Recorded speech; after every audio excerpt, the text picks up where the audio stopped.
Assalamualaikum warahmatullahi wabarakatuh.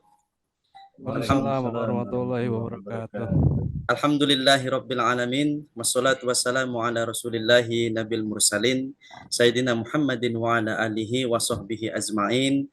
Amma ba'du. Sobat Pusmes, Sifa yang dirahmati Allah Subhanahu wa taala yang berada di rumah, Masya Allah. Apa kabar semuanya? Satu minggu sudah berlalu. Kita berada di kajian diskusi yang sangat menarik, insya Allah. Ini tentang arah Amin. politik, Amin. ya, arah politik eh, ekonomi syariah pasca pemilu. Nah, ini sangat luar biasa. Ya, ini tema yang juga ditunggu-tunggu oleh masyarakat luas, apalagi pecinta ekonomi syariah. Masya Allah, ini sudah banyak dari beberapa narasumber yang kita hubungi. Nah, di sini kebetulan Alhamdulillah sudah bersama kita semua. Ada 3 narasumber ya. Sebenarnya ada 2, tapi nambah 1 lagi yang luar biasa juga. Nah, di sini Alhamdulillah sudah bersama kita uh, Ahmad Sopyan, ya, Bapak Kiai Ahmad Sopyan MSI. Amin. Beliau adalah salah satu dosen di STIT Sirojul Falah. Beliau sangat konsen juga di ilmu politik nih ya, hukum. Yes, alhamdulillah, insya Allah. Dan Selamat juga, malam. Alhamdulillah. insya Allah. Dan juga Dr. Endai Mulyadi, MM. Beliau juga insya Allah akan juga mengimbangi diskusi kita ya mengenai politik. Nah, politik ekonomi syariah ini luar biasa juga, tidak kalah serunya yang selalu mengiringi kita juga Dr. Misno SHI SEMHI. Masya Allah. Dan apalagi Ustaz ya, Masya Allah banyak sekali ini ya. Insya Allah baik. Apa kabar semuanya nih para dokter semua? Insya Allah. Alhamdulillah. Luar biasa. Sehat, sehat, Allahu sehat. Akbar. Alhamdulillah, Masya Allah. Ini Alhamdulillah tema yang kita akan angkat ini kita satu persatu akan kupas ya, terutama dari 2 narasumber kita ini ya, Masya Allah. Baik, kita langsung saja tidak berbasa-basi. Bersama kita Bapak Dr. Bapak Ahmad Sopyan MSI ya, Insya Allah ini sudah bersama kita ya. Bapak Ahmad Sopyan MSI, sudah siap kita ini ngobrol tentang ekonomi syariah politik ke depan? Insya Allah. Ayo, Ya. siap, siap. Siap, Insya insya Allah. Insya Allah. Baik, ini ada beberapa hal. Nah, mungkin ada yang perlu disampaikan kok kenapa kita harus mengangkat tema ini tentang politik ekonomi syariah. Emang ada apa ini? Emang ada apa sih dengan politik ekonomi syariah pasca pemilu ini? Yang menariknya bagaimana ini? Nah, ya, silakan Ustaz. Ya. Baik.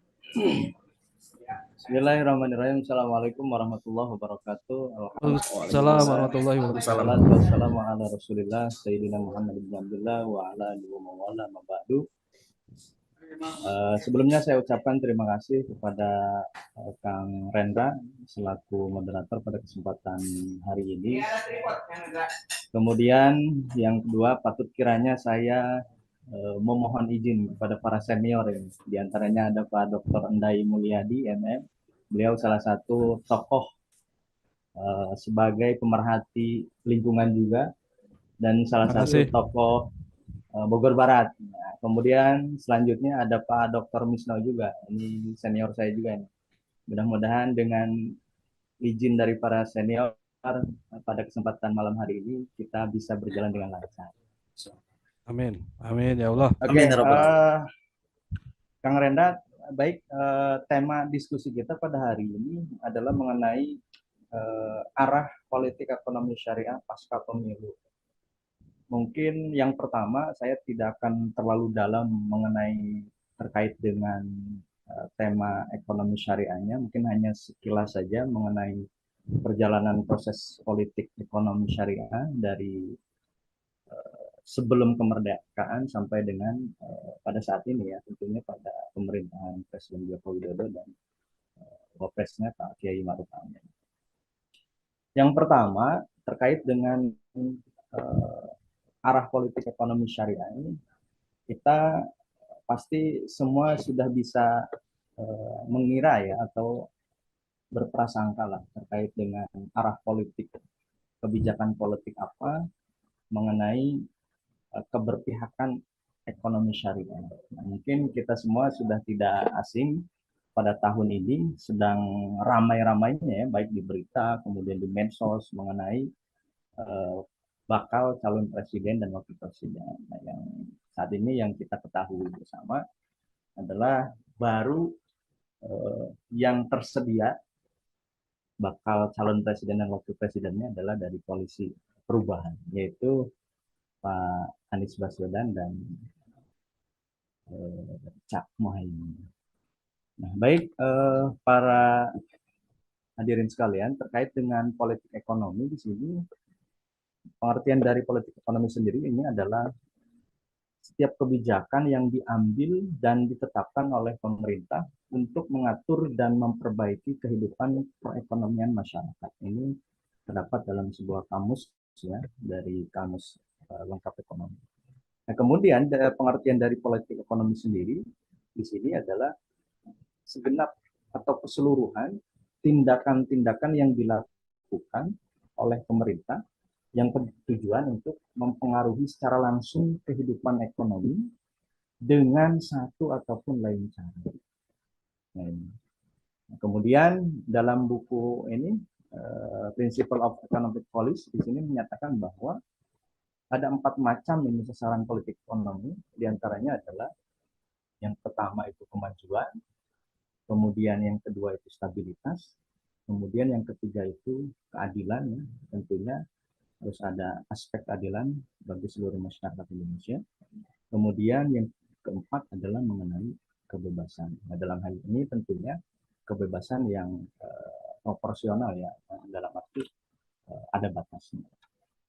Nah, kemudian saya sedikit mengulas mengenai sejarah politik ekonomi syariah di Indonesia. Sebelum kemerdekaan, sebetulnya prinsip-prinsip ekonomi syariah itu memang sudah ada. Jadi sudah ada sejak sebelum zaman kemerdekaan. Di antaranya adalah terdapat praktik ekonomi yang sesuai dengan ajaran Islam. Baik itu yang dilakukan di berbagai daerah yang memiliki mayoritas penduduk muslim. Nah, kemudian namun pada pengaruh kolonialisme ini dan pemerintahan Hindia Belanda pada masa itu sangat sekali membatasi terkait dengan perkembangan ekonomi syariah. Ini historis mengenai sejarah politik ekonomi syariah di Indonesia. Nah, kemudian yang kedua, era kemerdekaan. Nah, di sini terjadi upaya untuk mengintegrasikan prinsip-prinsip syariah dalam sistem ekonomi nasional. Salah satunya diantaranya adalah kita mungkin pernah baca dalam sejarah berdirinya Bank Negara Indonesia itu pada tahun 1946. Kemudian salah satunya mendirikan divisi perbankan syariah yaitu pada tahun 1992. Kemudian yang ketiga masuk kepada era Orde Baru. Dari mulai tahun 1966 sampai dengan 98. Nah, ini perbankan dan ekonomi syariah ini memang tidak terlalu mendapat perhatian serius dari era Orde Baru karena memang ekonomi Indonesia itu pada saat itu lebih terfokus pada pembangunan ekonomi konvensional. Kemudian yang keempat, nah ini dari mulai setelah Orde Baru sampai dengan reformasi sekarang. Nah, ini setelah lengsernya Soeharto, di sini Indonesia mengalami perkembangan yang sangat signifikan sekali terkait dengan politik ekonomi syariah.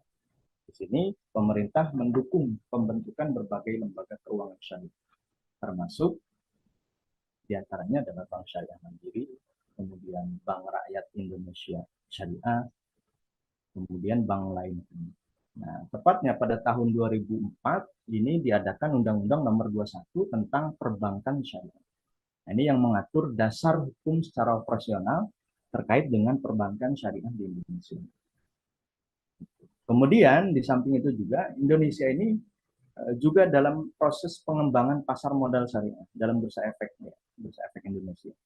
Di antaranya meluncurkan indeks syariah pada tahun 2009 kemudian berisikan juga saham-saham dari perusahaan yang tentunya dalam prinsip-prinsip sesuai syariah. Nah, ini selain perbankan juga dan pasar modal, ini sektor keuangan syariah di Indonesia juga mencakup diantaranya yang sudah berjalan ya pada saat ini asuransi syariah, kemudian pembiayaan syariah sampai dengan investasi syariah. Nah, lalu dari pemerintahan era Jokowi ini, baik dari jilid yang pertama, kemudian sampai saat ini, kebijakan pemerintah di era Jokowi ya, terhadap syariah, itu diantaranya tertuang dalam sebuah Perpres, ya, Peraturan Presiden nomor 91 tahun 2016, dengan membentuk atau tentang Komite Nasional Keuangan Syariah. Kemudian belum lagi integrasi bank syariah ya, dari BUMN ini menjadi Bank Syariah Indonesia atau yang kita kenal dengan Bank BSI ya pada saat ini. Jadi yaitu mulai kebijakan pembiayaan. Kemudian mulai juga terbentuk KDEKS yaitu Komite Daerah Ekonomi dan Keuangan Syariah. Di antaranya berisikan mengenai program pelatihan sistem jaminan halal bagi dari sekilas historis mengenai perjalanan kebijakan ekonomi syariah ini, saya kira perjalanan politik mengenai ekonomi syariah, terlebihnya pada era kepemimpinan Jokowi sekarang ini merupakan sebuah hasil ya, bagaimana pemerintah berpihak kepada prinsip-prinsip syariah. Jadi kalau kita mau menerka terkait dengan bagaimana arah politik ekonomi syariah pasca pemilu, ya, kita bisa melihat sekarang.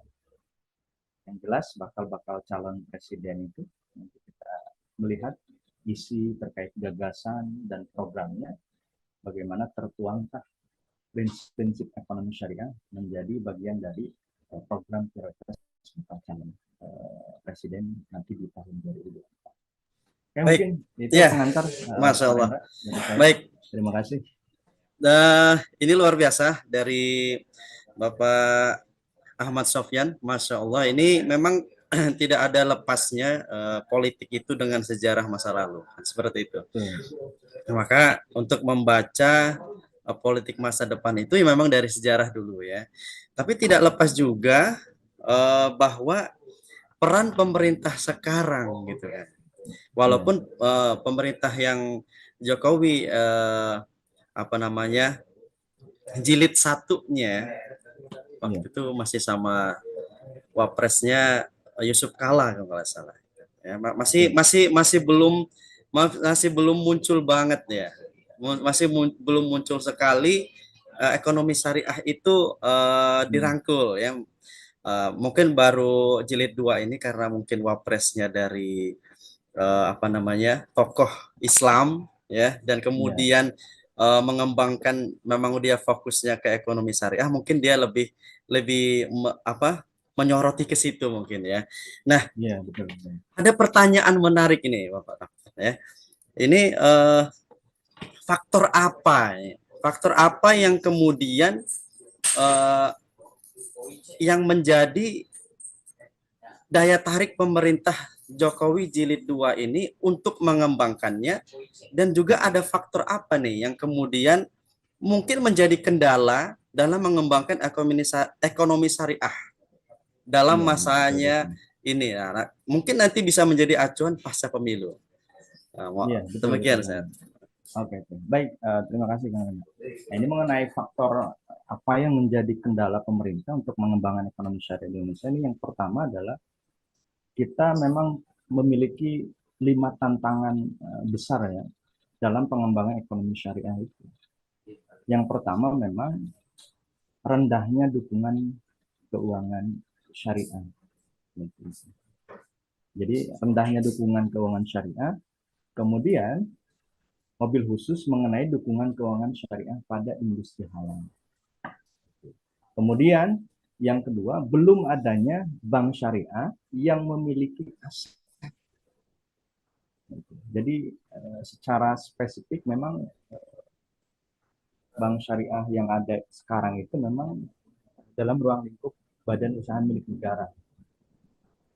Nah, kemudian yang selanjutnya kita tidak bisa pungkiri juga mengenai kurangnya SDM ekonomi syariah terkait dengan yang menjalankan operasional dan sebagainya.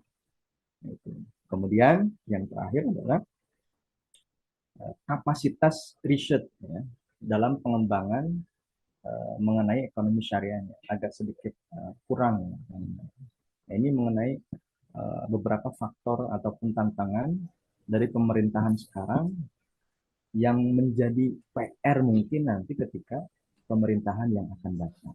Nah, maka dengan ini saya kira kita semuanya harus bisa melihat dari semua sisi ya terkait dengan program ataupun gagasan-gagasan mengenai bakal calon presiden nanti untuk dipilih di tahun 2024. Baik, baik Ustaz. Nah, alhamdulillah itu tadi jawaban dari Bapak Ustadz Ahmad Sofyan. Mungkin ada pandangan dari Ustadz yang lain ini tentang jawaban tadi. Ya, jadi ada kendala itu tentang bagaimana ada SDM ekonomi syariah yang belum muncul, masih kurang. Mungkin dari tingkat riset atau literasinya masih rendah. Kemudian rendahnya dukungan keuangan syariah gitu ya. Mungkin dari Bapak Dr. Misno atau Bapak Dr. Endai mungkin bisa mengelaborasi pendapat tadi mungkin. Insya Allah. Dari mana dulu nih Ustaz? Dokter Endai dulu deh. Dr. Endai. Silakan, silakan. Silakan, Pak. Masih di mute Pandai tuh. Sebentar.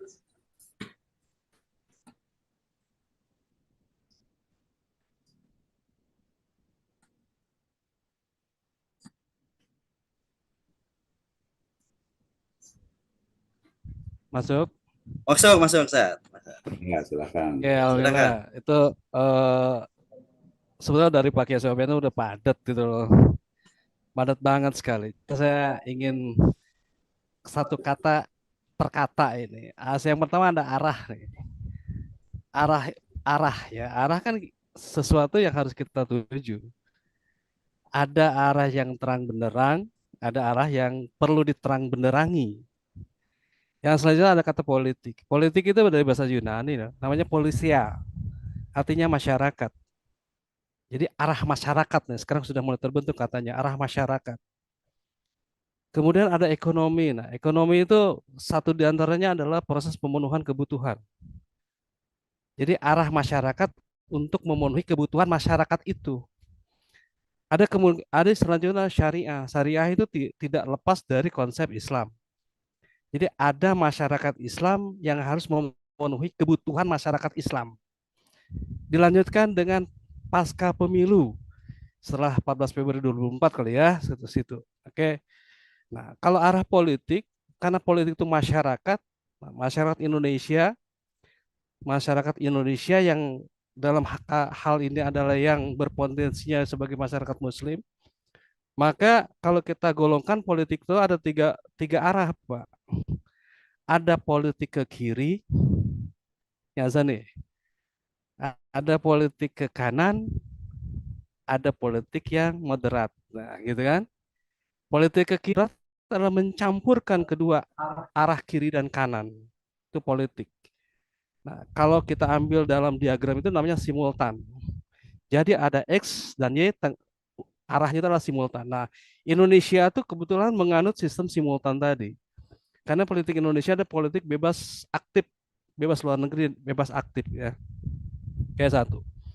Selanjutnya adalah saya lebih menyoroti kepada ekonomi. Ini kita dalam tataran teori dulu. Ekonomi. Ekonomi itu adalah pemenuhan kebutuhan hidup. Pemenuhan kebutuhan hidup.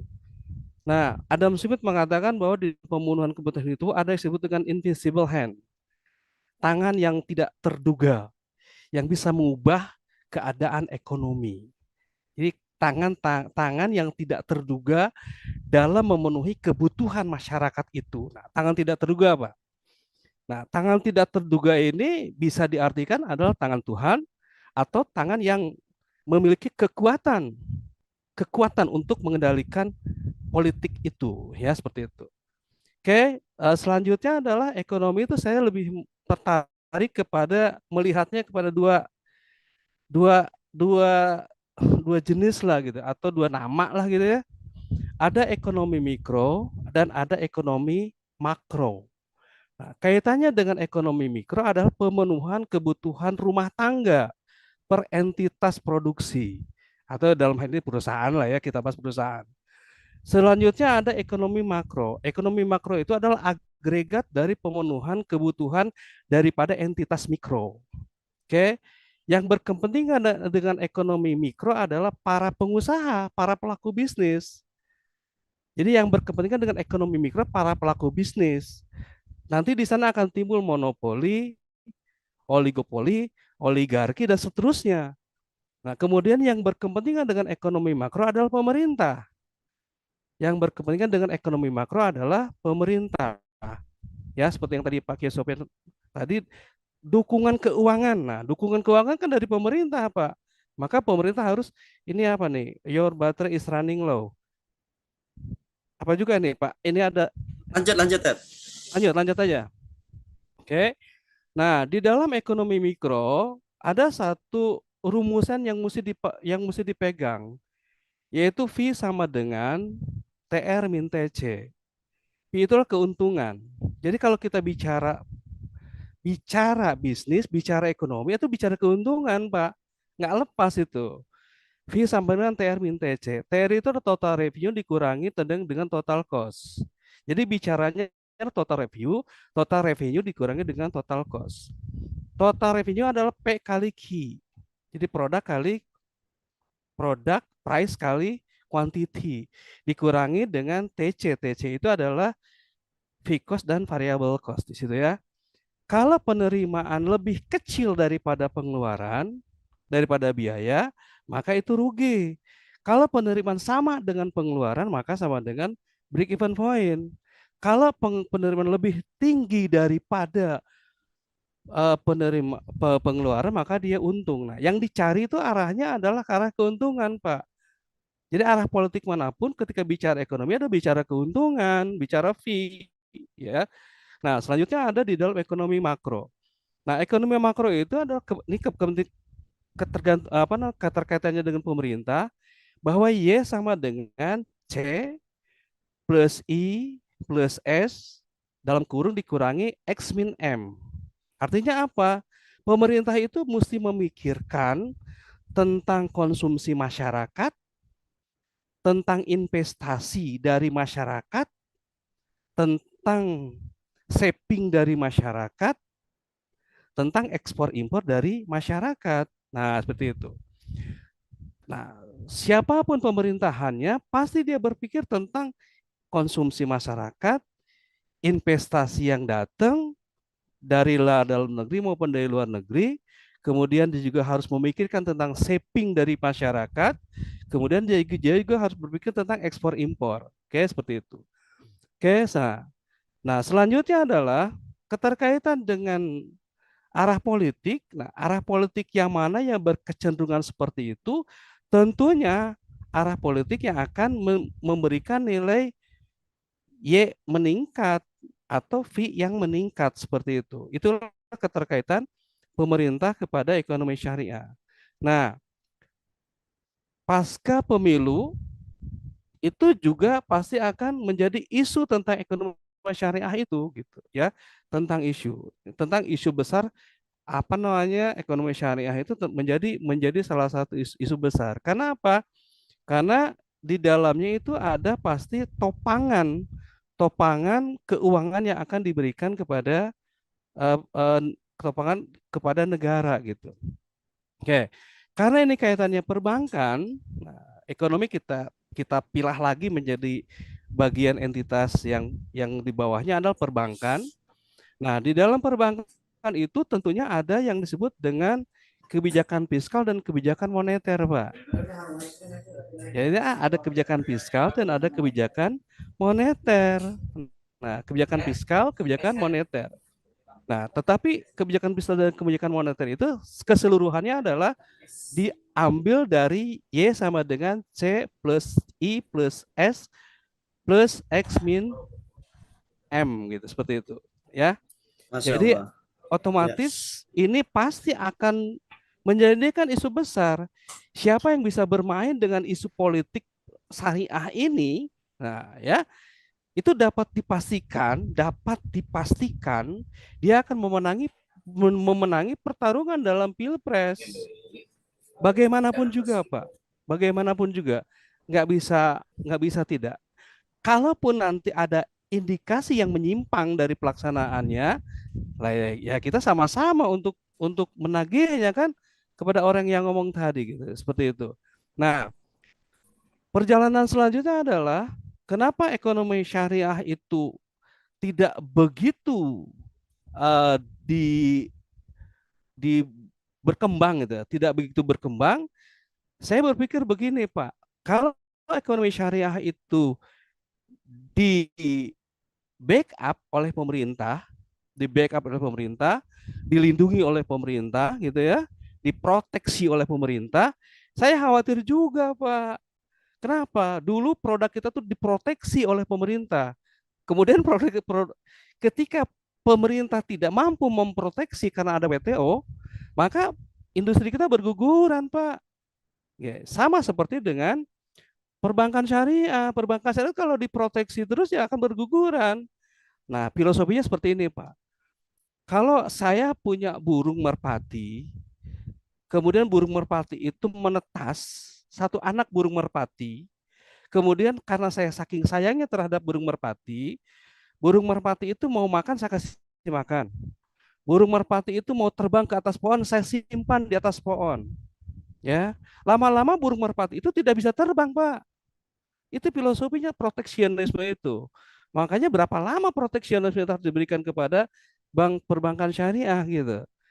Oke, seperti itu. Yang selanjutnya adalah tadi ada kata politik. Politik itu berbicara dengan masyarakat Muslim secara keseluruhan.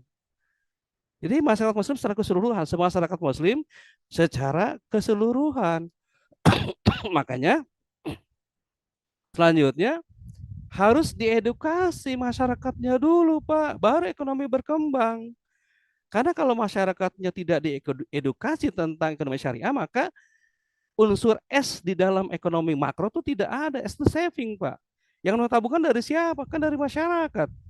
Nah, kalau masyarakat tidak mau menabung, otomatis agregat daripada ekonomi mikro tidak ada. Agregat dari perbankan tidak ada, Pak. Artinya nol itu ekonomi syariah itu berjalan di tempat gitu. Baik, baik Pak Saya ingat Dr. ya Masya kayak Allah. gitu. Terima kasih. Masya Allah, terima kasih, luar biasa. Baik, Alhamdulillah, demikianlah tadi pemirsa, Sobat Kusmes Sifa, dimanapun berada, Masya Allah, tadi penjelasan dari Dr. Endai Mulyadi MM, Masya Allah, tadi sudah luar biasa dari sudut pandang lingkungan ya, lingkungan secara nasional, secara umum, konvensional gitu kan. Bagaimana menurut beliau itu bahwa apa yang disampaikan oleh Ustadz Ahmad Sofyan tadi sebenarnya berkaitan dengan kepentingan pemerintah itu dengan konsumsi masyarakat ke depan, investasi ya, investasi masyarakat, kemudian saving masyarakat itu, kemudian ekspor impor ya yang terjadi di menggunakan mungkin bank perbankan syariah mungkin ya. Nah, ini juga menjadi pertimbangan pasca pemilu nanti gitu kan ya.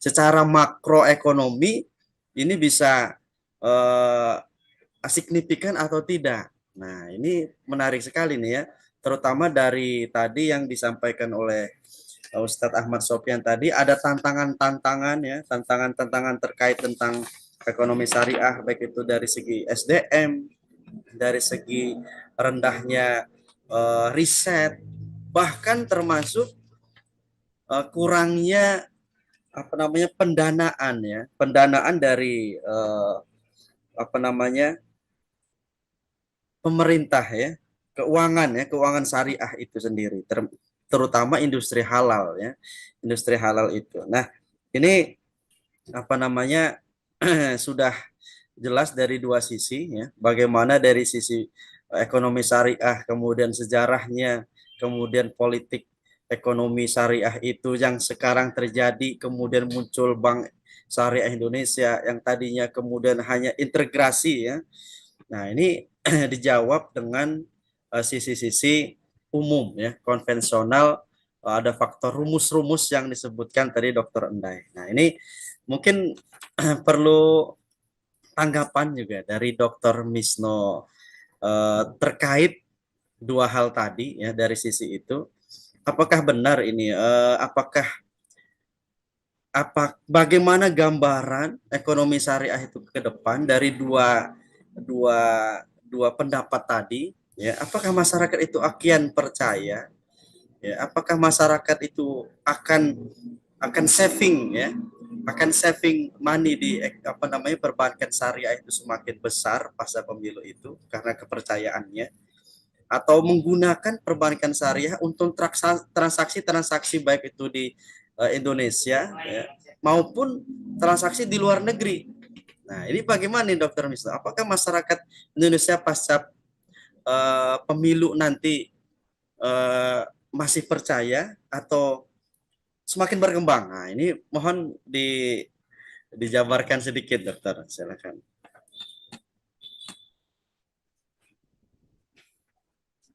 Ya, baik, terima kasih. Bismillah, Alhamdulillah, wassalatu wassalamu ala Rasulillah, amma ba'd. Terima kasih untuk Kang Rendra ya atas waktunya. Yang saya hormati tentu saja Pak Dr. Endai dan juga Pak Dr. Sofyan, Pak Dr. Ahmad Sofyan. Terima kasih. Luar biasa sekali ya.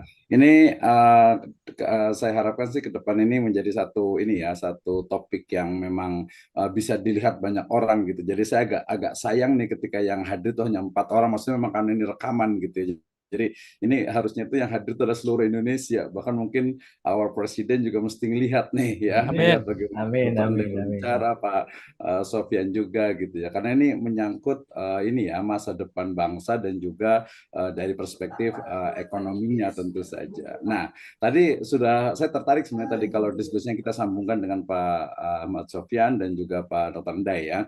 Kenapa? Karena topik kita memang ini kalau tadi Pak Endai melihat dari perspektif linguistik bahasanya gitu ya, arah politik ekonomi syariah pasca pemilu gitu ya. Kalau saya mungkin lebih melihat pada ini aja terminologinya saja gitu ya. Jadi pendekatan istilah bahwa topik ini sebenarnya berbicara tentang bagaimana sebenarnya ekonomi syariah sebagaimana yang sudah kita pahami.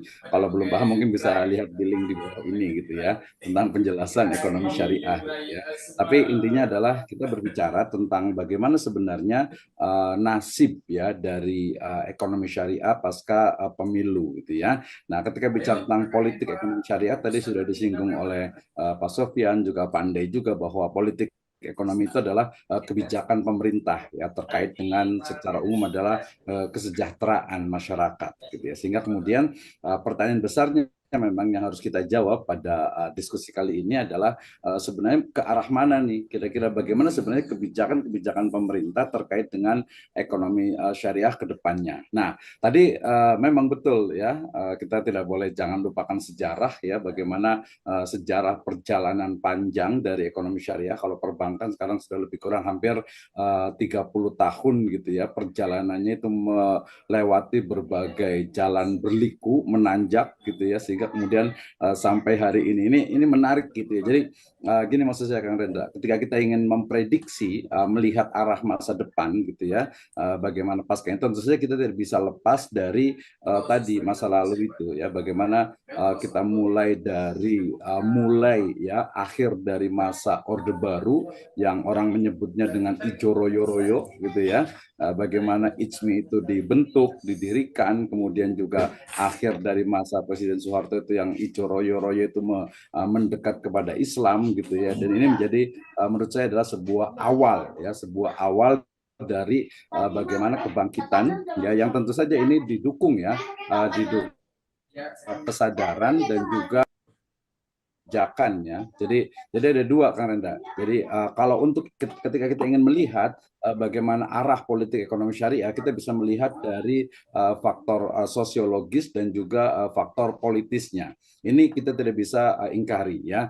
Dan sebagaimana kita pahami juga bahwa ekonomi syariah, ekonomi bisnis dan keuangan syariah di Indonesia kan memiliki karakter yang khas, yaitu bottom up gitu ya. Ini so difference ya dengan Malaysia yang mereka polanya adalah top down. Nah, tentu saja tapi ada pergeseran menarik ketika Pak Kiai Ma'ruf ini menjadi wakil presiden, ternyata bukan lagi gerakan bottom up gitu ya, tetapi di sana juga muncul gerakan-gerakan, maksud saya itu adalah kebijakan-kebijakan yang memang mengakomodir dan memang mengadopsi dari ekonomi syariah itu sendiri. Gitu. Tadi sudah disebutkan oleh Pak Sofian. Sehingga kemudian kalau hari ini kita melihat kekuatannya itu, kalau bottom up-nya itu adalah, kalau kita ini kan ya kualitatifkan saja, misalnya berapa 50%, sementara sudah hampir 25%-nya itu sudah top down.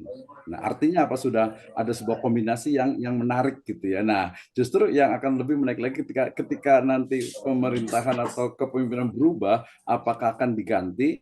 Nah, kalau kita bicara tentang politik, tentu saja tadi Pak Dr. juga menyebutkan politik ini kan negosiasi ya, negosiasi antara mungkin bahasanya ya anta jual, anda beli gitu ya.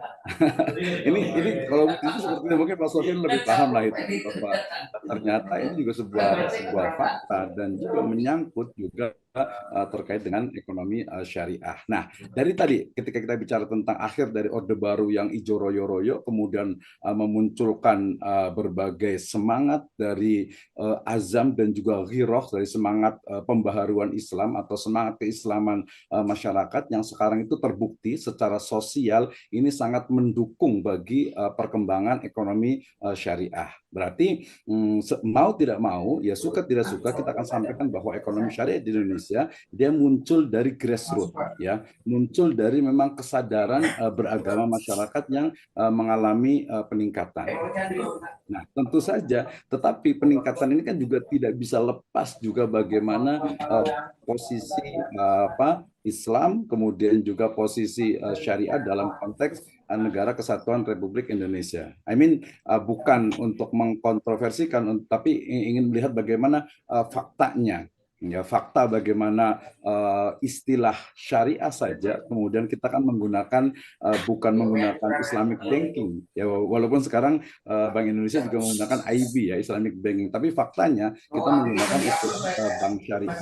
Ya, ini sudah menjadi rahasia umum bahwa ketika penggunaan bank syariah, penggunaan asuransi syariah, penggunaan pasar modal syariah, itu adalah adanya stigma atau mungkin semacam Islamofobia terhadap istilah Islam itu sendiri, sehingga kemudian tidak menyebut dengan bank Islam. Kalau Malaysia dia direct langsung gitu ya menggunakan bank Islam, tapi kalau kita menggunakan bank syariah, ya, penggunaan istilah ini menjadi sebuah fakta bagaimana politik ekonomi syariah di Indonesia gitu ya. Bahkan kalau kita mau lebih detail, lebih mendalam, kita bisa diskusi lebih mungkin di next high level terkait dengan kebijakan-kebijakan yang ada, yang dikeluarkan oleh KNEKS, kemudian juga oleh OJK, kemudian juga divisi perbankan syariah yang ada di Bank Indonesia sebagai Bank Sentral Indonesia. Demikian juga gerakan-gerakan yang sifatnya itu muncul dari grassroots. Misalnya sekarang muncul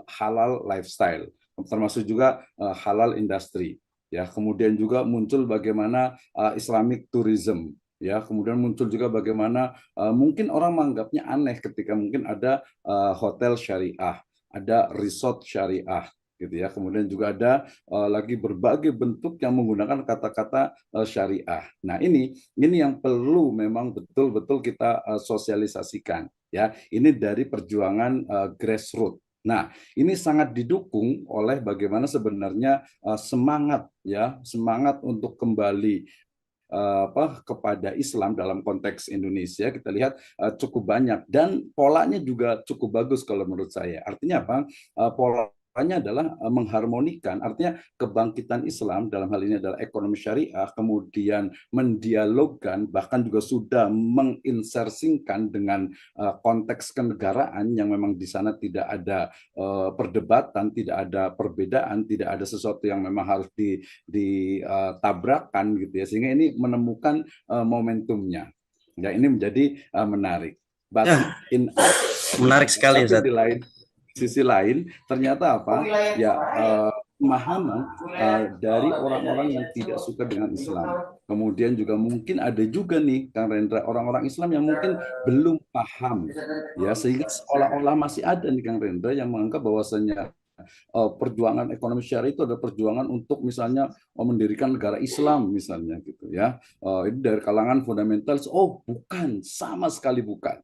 Justru saya selalu mengajarkan kepada mahasiswa saya, ketika Anda cinta NKRI, ya, kebetulan saya juga mengajar di UPN Veteran Jakarta sebagai kampus bela negara, maka saya katakan bahwa ketika Anda ingin membela negara dalam konteks your export gitu ya, maka Anda memperjuangkan ekonomi syariah yang membawa rahmatan lil alamin. Ya, jika Anda cinta NKRI, maka ekonomi syariah yang membawa kepada keadilan, bukan sekadar teori. Kapitalisme yang begitu mengakar, yang walaupun secara perlahan ini mulai ditinggalkan. Misalnya perbankan yang berbasis interest sekarang itu sudah mulai ditinggalkan. Ya banyak, termasuk juga asuransi. Perbankan sekarang lebih mereka kepada base fee atau fee base gitu ya. Jadi mereka lebih kepada berbasis fee atau ujroh atau ya fee dari berbagai transaksi yang merupakan layanan perbankan. Jadi memang kalau mengandalkan interest atau bunga gitu ya, itu terlalu kecil. Itu bahkan mungkin bisa jadi akan mengalami perubahan. Nah, demikian juga sekarang insurance misalnya gitu. Itu juga dalam konteks sekarang itu sudah mendekati bagaimana tidak ada unsur misalnya itu peserta yang kemudian nanti tidak mendapatkan apa-apa. Nah, tren seperti ini bukan hanya Indonesia, bukan hanya Southeast Asia, tapi sudah ke Europe, sudah sampai ke USA, sudah sampai ke New Zealand, sudah sampai ke Aussie juga gitu ya. Artinya apa? Bahwa kita ingin menunjukkan bahwa ekonomi syariah bukan sebuah sistem yang hanya mementingkan dirinya sendiri, tetapi ekonomi syariah adalah satu sistem ekonomi yang dibangun ya berbasis keyakinan mendalam, tauhidullah, kemudian juga menjadi wa ma arsalnaka illa rahmatan lil alamin. Banyak sekali fakta menunjukkan itu. Misalnya satu riset di Semarang, ya kita sebut saja sebuah bank syariah di sana, ternyata mayoritas dari nasabahnya itu adalah non Muslim. So karena memang tidak ada keharusan untuk menjadi Muslim ketika istilahnya itu akan menabung di perbankan syariah, melakukan transaksi berbasis syariah dan lain sebagainya. Oke, jadi itu secara menarik sekali, menarik sekali. Secara Iya. top-down-nya nih. Masih Nah, ini banyak. lagi ke Kang Sofyan nih. Masya Top Allah. down-nya seperti apa nih? Tapi saya mungkin ingin menyampaikan bahwa jazakallah khairan untuk Kiai Ma'ruf yang perjuangannya sangat luar biasa. Ini masih di luar nih. Kalau saya dialog dengan teman-teman yang di KNKS itu perjuangan beliau itu sangat luar biasa gitu ya. Tapi memang itulah hasil dari sebuah negosiasi politik. Baik, luar biasa. Jadi memang peluangnya sangat luar biasa ya. Dari sasarannya tidak hanya Muslim tapi non Muslim. Kemudian memang sudah mulai muncul dari sisi atas ke bawah dan dari bawah ke atas ya. Memang perjuangan dari bawah tadi ya, dari grassroots-nya. Nah ini menariknya bahwa Bank Syariah ini ada sisi-sisi yang kemudian membuat masyarakat itu masih belum yakin ya, masih belum yakin dengan adanya Bank Syariah ini mampu untuk memberikan, misalkan kalau misalkan berjualan misalkan gitu. Berjualan itu ketika memberikan pembiayaan, nah ya kan masih ada yang mahal kan gitu seperti itu. Nah, mohon juga diberikan dari sisi itu mungkin dari Pak Ahmad Sofyan dan juga dengan Bapak Dr. Musno seperti itu, Ustaz. Silakan, Ustaz. Oke, baik. Terima kasih, Bang Hendra. Nah, ini memang harus menjadi sebuah catatan penting ya, terkait dengan itu. Yang pertama adalah saya menggarisbawahi mengenai bagaimana perjuangan tadi grassroots itu ya, artinya dari akar rumput kita. Akhirnya yang pertama adalah perlunya kesadaran kolektif dari masyarakat kita pada umumnya. Umumnya ya secara khusus ya masyarakat Muslim ya di Indonesia ini. Karena bagaimanapun ini adalah salah satu sebuah solusi ya, terkait dengan keuangan mengenai syariah ini. Nah, kemudian yang kedua mengenai pelayanan. Nah, ini pelayanan yang harus diberikan kepada masyarakat, khususnya masyarakat kecil. Ini jangan sampai dari anggaplah yang kita anggap dari perbankan syariah, akan tetapi tidak memberi pelayanan secara maksimal kepada masyarakat kecil. Khususnya yang para pelaku UMKM itu, usaha-usaha menengah, kecil menengah itu, nah, harusnya ada program-program semacam stimulan terkait dengan supaya meningkatnya ekonomi di sektor masyarakat kecil. Jangan sampai perbankan syariah itu memang ketika ada para pelaku usaha kecil, UMKM dan lain sebagainya yang membutuhkan sentuhan-sentuhan terkait dengan program masyarakat kecil, ini seharusnya yang menjadi terdepan dari perbankan syariah. Kemudian yang selanjutnya yang tentunya mengenai pelayanan dalam sistemnya, bagaimana menjaga sistem kualitas sistem manajemen perbankan itu diperbaharui dan sebagainya. Dan sampai ada beberapa waktu yang lalu kalau tidak salah itu saya sempat mau transaksi juga kan untuk yang bank syariah itu. Jadi error dan lain sebagainya, bahkan itu kata di seluruh Indonesia. Nah, ini kita harap selaku masyarakat kecil terkait dengan pelayanan ini maksimalkan sistem pelayanan itu terbaik mungkin untuk khususnya masyarakat. Itu saja. Alhamdulillah. Jadi dari sisi itu justru peluangnya jadi semakin besar ya. Harusnya betul. Dari sisi itu semakin besar. Mungkin karena tadi ya ada tantangan keuangan ya. Karena memang munculnya dari bawah kan. Dari bawah. Dari bawah betul ya. Kalau mungkin yang bank konvensional itu mereka sudah eksis dari awal berdiri negara ini, ya kemudian didukung oleh negara secara full ya dari sejarahnya itu. Nah, memang perlu perjuangan juga nih. Ya mudah-mudahan lah ke depan bisa lebih eksis lagi pasca pemilu. Tapi menurut Ustadz Ahmad Sofyan pasca pemilu ini justru bagaimana nih ya perkembangannya justru bagaimana ini kira-kira pengembangan ekonomi syariah ini bagaimana nih kira-kira? Politik kita nih. Nah ini masuk ke politik baru, Masya Allah. Aduh, baik, terima kasih.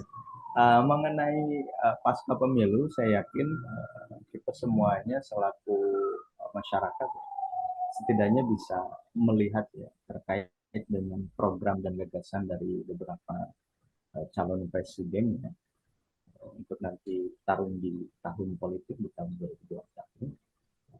Kalau saya lebih kepada bagaimana memberikan kesadaran, kemudian kecerdasan masyarakat untuk sama-sama menilai terkait dengan gagasan-gagasan politiknya, keberpihakannya kepada ekonomi syariah, keberpihakannya kepada masyarakat para pelaku UMKM dan lain sebagainya. Dari sisi itu saya kira teman-teman sekalian atau para pemerhati dalam khususnya masyarakat, saya kira sudah bisa menebak ya, walaupun memang baru bakal capres dan cawapres ini yang mendeklarasikan hanya baru calon saja.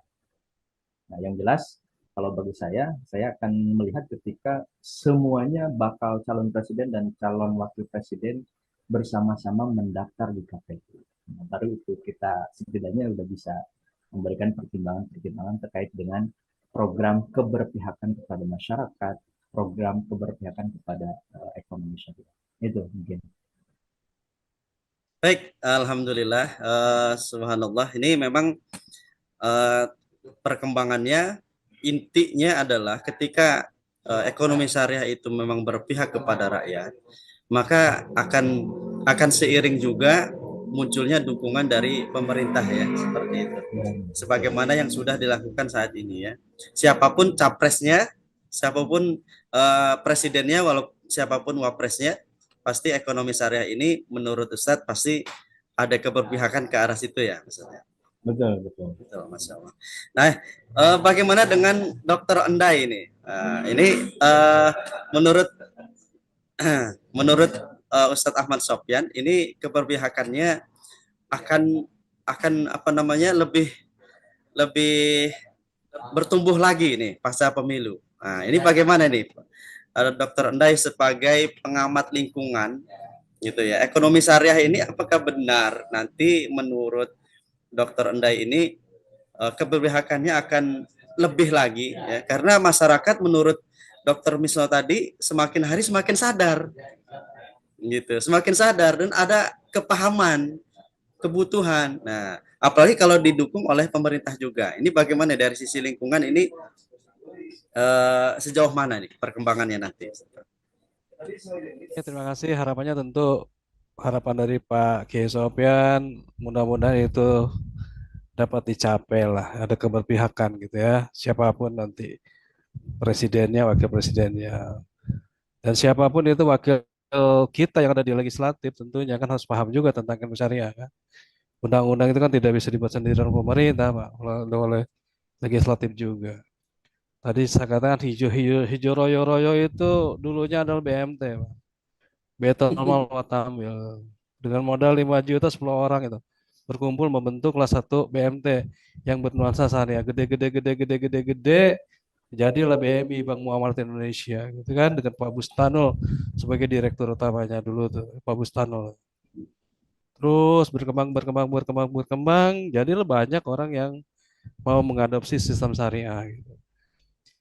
Oke, seperti itu. Tapi bagaimanapun juga ya ketika kita masuk ngomong perbankan itu orang perbankan tuh dimanapun dia berada gitu 5C itu dipegang lah oleh perbankan itu.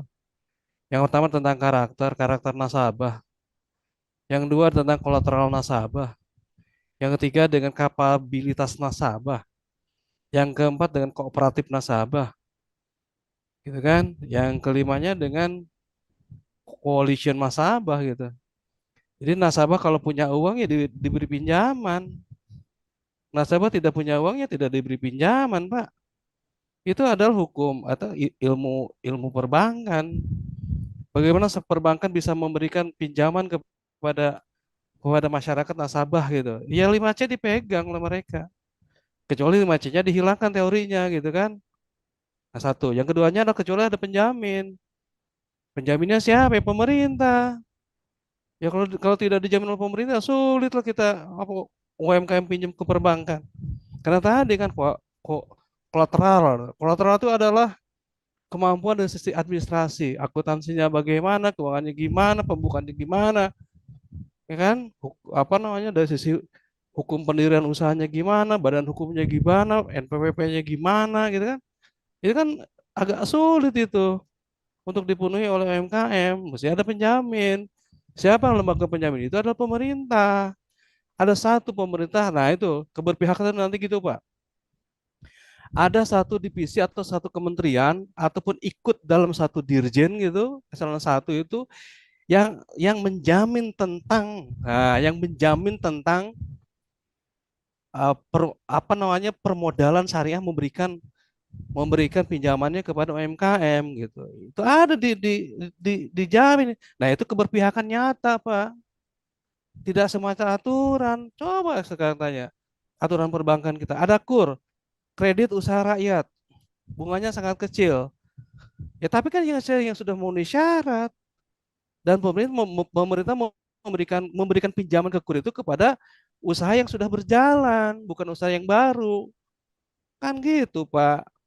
Kalau usaha yang baru ya tidak bisa diberi kayak gitu. Makanya itu harus ada saya berani nggak tuh ketiga calon itu. Saya berjanji misalnya ketiga calon itu. Kalau saya terpilih nanti saya akan membuat satu menteri tentang penjaminan kepada masyarakat usaha. Nah, Luar kaitannya biasa. nanti dengan omnibus law. Ya masyarakat kan nggak ngerti omnibus law meskipun itu dimudahkan urusannya tentang pembuatan perizinan ya nggak ngerti. Harus ada penjamin. Nah, dulu bagus tuh waktu ada kementerian menjamin bahwa nama hak kekayaan atas intelektual itu bisa jadi jaminan. Tetapi kan tidak disambut baik oleh perbankan, karena perbankan itu mengacu kepada 5C tadi.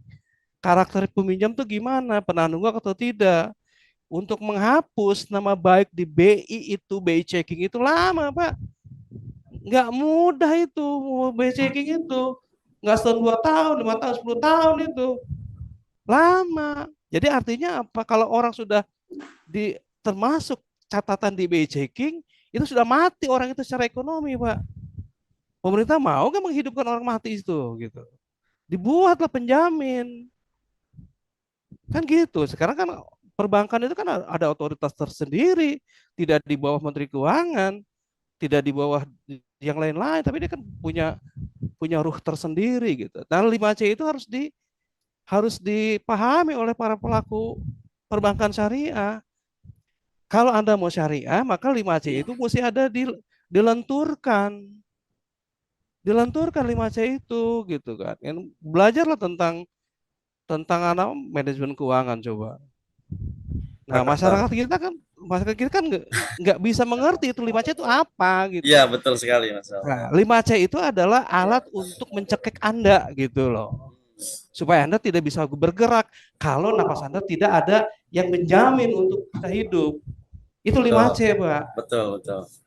Ya kan dari Masya Allah. itu. Nah, invisible hand itu di situ, Pak. Invisible hand itu Anda sebagai masyarakat yang sudah dimatikan oleh BI karena ada BI checking dihidupkan kembali oleh pemerintah karena pemerintah punya salah satu kementerian yang menjamin kehidupan Anda kan gitu. Undang-Undang Dasar 1945 pasal 33 dan seterusnya. Begitu, Pak. Kalau kalau hanya kebijakan tanpa ada wujud nyata dari satu buah kementerian otoritas tersendiri, ya sulit, Pak. Nah, itu seluruh perbankan itu menganut 5C itu dengan ketat, Pak. Nah, Nggak menarik bisa dokter. hilang. Menarik dokter. Berarti untuk kedepannya ini perbankan syariah ini pasti terkait dengan itu juga, ya kan? Ya kan? Karena memang ada 5C tadi kan. Nah, ini apalagi kalau sekarang kita lihat perbankan syariah itu lebih hati-hati ya, lebih hati-hati juga karena banyak resiko sebenarnya terkait dengan itu. Tapi ini bagaimana nih, Dokter Misno, menanggapi yang disampaikan Dokter Endai tadi nih? Perkembangan ke depannya bagaimana nih, Dokter? Silakan, Dokter. Oke, terima kasih. Ini waktunya karena terbatas ya. Ini jam Ya, 8. Jadi gini, tadi yang closing. disampaikan betul sekali ya bahwa memang ya Bank Indonesia sendiri ya yang membawahi divisi Bank Syariah itu memang memiliki aturan-aturan yang sangat ketat sehingga kemudian di sana ada yang disebut dengan pengusaha-pengusaha yang unbankable gitu ya, orang-orang yang memang tidak bisa mengakses untuk mendapatkan pembiayaan ke bank ya, Bank Syariah ya, karena kita tahu Bank Syariah itu tidak ada pinjaman gitu, yang adalah pembiayaan. Nah, ini menjadi penting tentu saja gitu ya. Jadi penting bagaimana aturan-aturan tadi disebutkan misalnya di Undang-Undang Nomor 21 ya tahun 2008 tentang perbankan syariah sendiri, di situ tetap adanya kolateral gitu ya, atau kolateral itu sebagai kalau dalam Islam itu hak tanggungan. Nah, ini dibahas cukup detail. Nah, kemudian tadi kalau perjuangan dalam konteks top down itu memang mau tidak mau harus berdasarkan kebijakan, peraturan perundang-undangan dan lain sebagainya. Kebetulan saya juga pengurus di asosiasi, kemudian pengajar dan peneliti hukum ekonomi syariah yang mereka fokusnya di hukum ekonomi syariah, sedang memperjuangkan sekarang sudah sampai ke draft untuk undang-undang tentang ekonomi syariah. Amin. Tadi undang-undang perbankan syariah sudah ada, undang-undang tentang pengelolaan zakat sudah ada, tentang jaminan produk halal sudah ada, kemudian juga tentang asuransi, kemudian juga tentang yang lainnya gitu. Nah, termasuk perbankan ini. Nah, tadi kalau bicara kita tentang bank dengan kapitalnya itu, makanya kemudian muncul adanya BPRS ya, Bank Pembiayaan Rakyat Syariah. Kemudian juga muncul BMT. Nah, BMT sendiri makhluk BMT ini kasihan sekali, dia hanya nama yang tidak memiliki istilahnya itu cantolan ya. Akhirnya kemudian semua BMT legal formalnya adalah koperasi. Koperasi sendiri, istilah koperasi syariah itu kita sudah kalah ya. Artinya tidak ada koperasi syariah, yang adalah koperasi simpan pinjam dan koperasi serba usaha. Nanti ada koperasi yang, tapi intinya koperasi syariah itu tidak masuk ke dalam level ini, adalah salah satu dari, kalau saya boleh nyebutkan secara terbuka, ini sebuah kekalahan dalam perjuangan, kita sebut saja legislasi gitu ya. Artinya ini saya juga mengucapkan terima kasih banyak untuk pejuang-pejuang ekonomi syariah, khususnya mereka di level kebijakan, di mana mereka terus ya. Tadi yang pertama tentu spiornya adalah Pak Kiai Ma'ruf Amin ya, untuk bagaimana agar kita bicara undang-undang. Jadi memang, tapi memang bidang itu berbeda-beda. Kalau teman-teman di APIC memang fokus kepada hukum, bagaimana payung hukum dari ekonomi syariah yang besar, mirip dengan Omnibus Law itu, kemudian dia membawahi dari berbagai aturan yang ada, termasuk sebenarnya memang perlahan ya. Jadi banyak sekali kalau kita bicara tentang kebijakan ataupun politik ekonomi syariah, misalnya ya, bank syariah itu sebenarnya di Indonesia itu hanya dijadikan atau diciptakan untuk menjadi bonsai. Bonsai itu kecil, indah, tapi apa, indah, kecil, menarik, tapi nggak bisa besar. Karena tadi lagi memang kebijakan. Kalau tadi konteksnya Pak Dr. Enda bicara tentang kebijakan yang memang harus pro rakyat, ya betul. Kalau kita belajar bank itu ya memang hanya untuk orang kaya gitu ya. Nah, termasuk juga ini, makanya kita ada BPRS, ada Baitul Mal. Nah, ini saya rasa yang mungkin kita bisa kembangkan. Terakhir mungkin dari saya, tadi selain ucapan terima kasih untuk mereka yang berjuang di ekonomi syariah, and also I will stand here ya, saya akan berdiri di sini ketika orang lain mungkin tidak memperjuangkan ekonomi syariah. Why? Because ekonomi syariah, Islamic economic is my religion, is my spirituality, dan ke depan yang paling penting adalah kontribusi kita. Saya tidak bisa mengatakan bahwa calon A, B, C itu baik semuanya atau mungkin tidak baik semuanya, tetapi yang paling penting itu adalah apa kontribusi Anda hari ini untuk Islam dan juga ekonomi syariah. Itu ya. Nah, kenapa? Karena nggak bisa kita kemudian diam saja seperti Qadariyah gitu ya, yang mengandalkan udahlah nanti biarin aja lah pemimpin siapa saja. Oh, tidak bisa. Ya, tidak bisa, bahwa pemimpin itu mereka punya ideologi, pemimpin itu punya karakter, punya visi misi, sehingga tentu saja ya kita dukung visi misi yang memang membawa kepada itu. Walaupun ya saya yakin karena kita adalah mayoritas dan ekonomi saya juga sudah berkembang, mereka juga akan ada sisi-sisi negosiasi politik ekonomi syariah di Indonesia. Demikian Kang Rendra dari Ya, saya. terima kasih, Masya Allah. Closing ke Ustadz Ahmad Sofyan, Masya Allah. Ini dari sekian banyak tadi pertanyaan, ya, dukungan terakhir, Ustadz. Ya, Dukungan ya. pasca pemilu ini arahnya, ya, apa namanya, semakin apakah seperti bonsai tadi, apakah justru akan bagus gitu kan, apalagi nanti Ya. mungkin dari semua capres lah. Terakhir singkat Ustaz, sebelum Oke, closing. baik.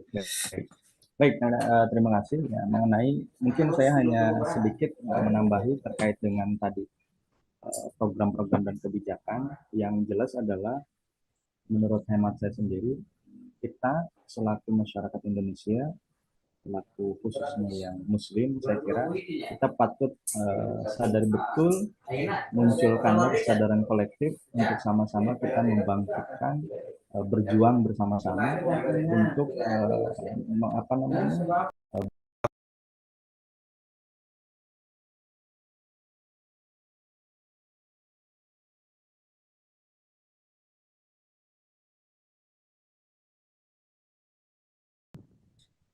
Assalamualaikum warahmatullahi wabarakatuh. Waalaikumsalam warahmatullahi wabarakatuh.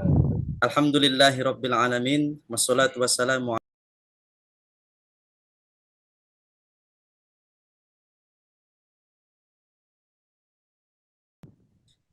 Assalamualaikum warahmatullahi wabarakatuh.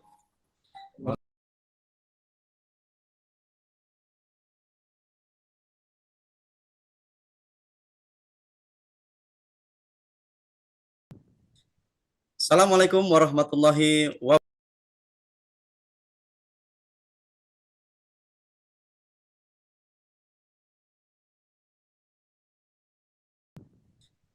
Assalamualaikum warahmatullahi